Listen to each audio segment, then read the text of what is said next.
इंसान जे किरदार जूं ॿ मंज़िलूं हूंदियूं आहिनि, दिलि में लही वञणु या दिलि तां लही वञणु। ग़ुलाम बणिजी जीअण खां मरी वञणु 1000 बार बहितर आहे। गैरतमंदनि लाइ दोस्तीअ जो रिश्तो खून जे रिश्तनि खां वधीक हूंदो आहे। काफ़ी माण्हू लालच ख़ातिर इंसान मां कुतो थींदे देरी नाहिनि कंदा। दौलत जे करे असां पंहिंजनि खे बि परायो थींदे अखियुनि सां ॾिठो आहे। मुर्दा समाज में हिकु वॾो तादाद हक़ीक़तनि खां बेख़बर रहंदो आहे, जंहिंखे आम लफ़्ज़नि में आवाम चयो वेंदो आहे।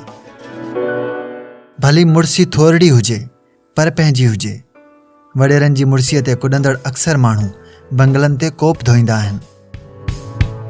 जेको शख़्स कंहिं ग़रीब जी मदद कंदो आहे त फ़रिश्ता उनजा हथ चुमंदा आहिनि।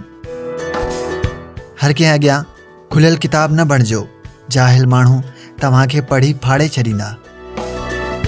ऐं इंसान कॾहिं पंहिंजे पाण ते गुरूर न कजां, छो जो रब तो जहिड़ा केतिरा ई मिटीअ मां ठाहे मिटीअ में मिलाए छॾिया। अकेलो रहणु ऐं अकेलो जीअणु सिखो।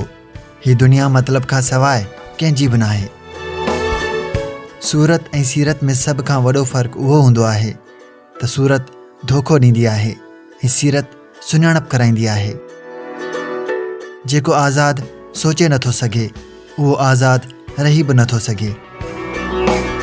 ज़ुल्म जो ख़ुदि को वजूद कोन्हे, जेकॾहिं असांजी बर्दाश्त उनजो बुनियादु न रखे।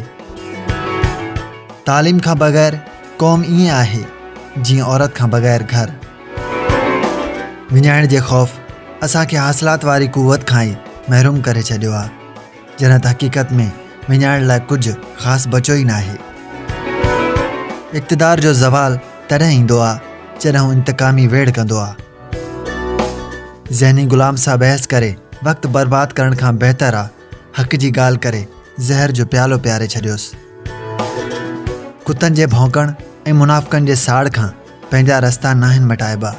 मंज़िल माणण लाइ नांगनि जी मुंडीअ ते पेर ॾेई अॻिते वधिणो पवंदो आहे।